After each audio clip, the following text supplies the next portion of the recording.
روزتون بخیر. یه سری محصولات جدید به دستم رسیده، گفتم با هم دیگه آنباکسش کنیم. خب اول از این کراساس شروع کنم که برای تقویت ریشه موام گرفتم.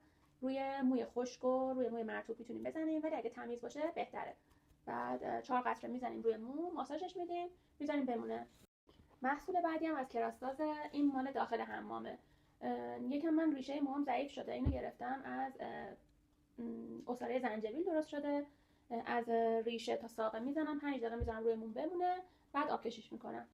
محصول آخر که خیلی براش هیجان دارم، رتینوله. خیلی تعریفش شنیدم برای کاهش چین و چروک، کاهش لکه‌های تیره‌ای که روی پوست هست. فقط باید هفته یک بار شروع بکنیم، شب‌ها از هفته یک بار باید شروع بکنیم. به اندازه یه نخود میزنیم روی پوست تا صبح. صبح هم که می‌خواستیم روتینمون رو انجام بدیم، حتما ضد آفتاب باید بزنیم که رتینول باعث حساسیت میشه. به ترتیب که دیدیم اگر رو پوستتون حساسیت نداشت میتونید زیادتر بکنید. هفته 2 بار، هفته 3 بار به ترتیب.